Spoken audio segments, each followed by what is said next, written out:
मैं आज अपनी सारी कौम को कह रहा हूं कि मैं 2 तारीख को हफ्ते की शाम को इस्लामाबाद में इंशाअल्लाह एक तारीखी हम करेंगे प्रोटेस्ट पुरअमन, जो हमेशा हम करते हैं पुरअमन प्रोटेस्ट।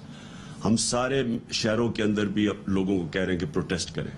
पेशावर, लाहौर, कराची, मुल्तान, कोयटा, जितने हमारे बड़े शहर हैं उधर भी हम प्रोटेस्ट कर रहे हैं और हम यहाँ परेड ग्राउंड पे करेंगे।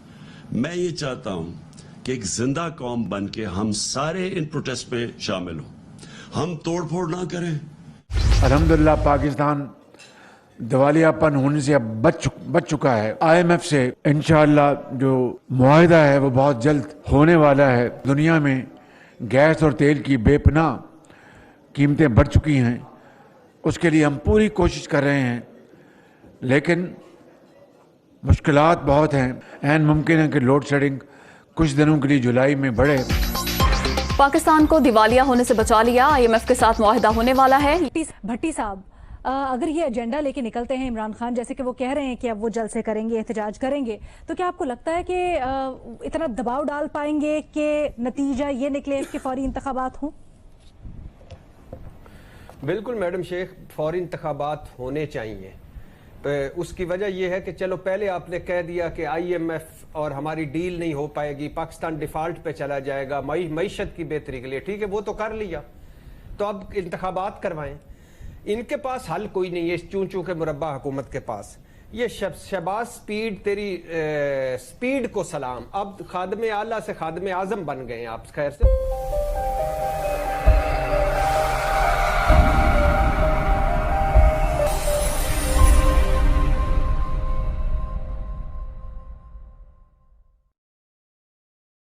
कि डिस्टेबलाइज किया मुल्क को, बुरहान पैदा किया, उसके बाद ये माशी बुरहान आया और ये अब इनके कंट्रोल में नहीं है। और मैं वाजे कर दूं फिर से, मैंने और फिर शौकत तरीन को भी मैंने कहा कि न्यूट्रल्स को बताओ कि बड़ा अच्छा आप न्यूट्रल बनना चाहते हैं, लेकिन ये याद रखें कि मुल्क बहुत बड़ी कीमत अदा करेगा इस ये जो अब पॉलिटिकल डिस्टेबलाइजेशन, ये जब सियासी बुरहान आएगा, इसकी मुल्क कीमत अदा करेगा। और इनसे मुझे पता था नहीं संभाला जाना, क्योंकि आपके पास सियासी जमातें, उनमें कैरेक्टर है, आपकी जो पॉलिटिकल लीडरशिप है उसमें विजडम, इंटेलेक्ट नाम की कोई चीज़ है। IMF के पिट्ठू सारे के सारे रहे हैं। आज जो दूसरों को ताना दे रहा है ना खुद मुख्तारी का, वो उससे बड़ा मामा था, उसका बस नहीं चला, वरना वो भी जाकर के किसी के कुत्ते धुलाता। और ये पाकिस्तान की माजरत के साथ तारीख है। जब अपने हाथ से गेम निकल जाता है तो हर आदमी टर्मिनेटर बन जाता है। आर्नल्ड शिवर्सनीगर नज़र आ रहा होता है, उसमें रैम्बो जो है आपको नज़र आ रहा होता है। इक़्तिदार में आओ और आकर के ये सारी काम करके दिखाओ तो जाने। पाकिस्तान में आपके पास जो सियासी जमातें हैं, पाकिस्तान में आपके पास जो सियासत है, इन सब की फाइल कहीं ना कहीं दबी हुई है, इन सब की गोट कहीं ना कहीं फंसी हुई है। ये सारे काणे हैं और एक काणा नहीं चाहता कि कभी दूसरे काणों को सजा मिले, इसलिए ये सारी चीज़ें इसी तरह से। अच्छी बातें तो बैठ करके मैं भी बहुत कर सकता हूँ, 2 घंटे बैठा लिए मुझे, मैं आपको बताऊं पाकिस्तान कितना अच्छा है, पाकिस्तान कितना फलाना है, पाकिस्तान कितना। लेकिन भाई माजरत के साथ बात बड़ी कड़वी है, लेकिन कड़वा तो नीम का पेड़ भी होता है, घर में लगाते हैं ना लोग, कम से कम साया मुहैया होता है आपको। कड़वी बातों से घबरा करके और अगर आप अपना दिल खराब करें तो फिर वो आपका छोटापन है। लेकिन बात ये मैं जो दिखा रहा हूं वो है ना यहाँ इस सिस्टम में। जब आपकी रोटियां खत्म हो जाती हैं तो आपको लगता है कि अमेरिका आपका दुश्मन है, और जब आप बेरोजगार हो जाते हैं तो आप कहते हैं नहीं नहीं नहीं, मैं तो सबसे तमाम कुव्वतों से बराबर का ताउन चाहता हूं, मैं किसी के मुखालिफ नहीं हूं। ऐसा हो रहा है ना, ऐसा हुआ है ना। अमेरिका रिजीम चेंज कराता, ये पहली दफा ऐसा हुआ है, पहले भी तो किसी वजीर आजम की नौकरी गई है ना, और आखिरी मर्तबा भी नहीं हुआ।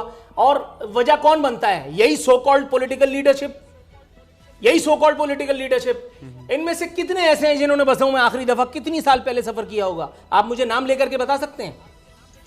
गरीबों के मसीहा, उनकी अगर आप शब रोज देख लें, उनकी अगर आप वीकेंड पार्टीज का अहवाल सुन लें, देखिए मत, उनकी वीकेंड पार्टीज का अहवाल सुन लें आप, तब आपको पता चल जाएगा कि ये कितने पानी में है।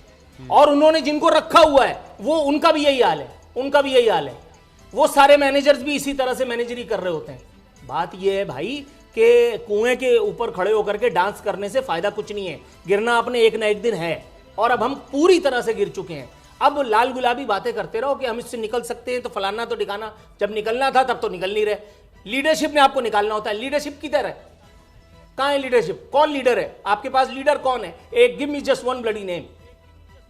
वो नवाज शरीफ है, वो एक्सरे दिखा के भाग गया, ऐसे ही है। ये लीडरशिप है आपकी।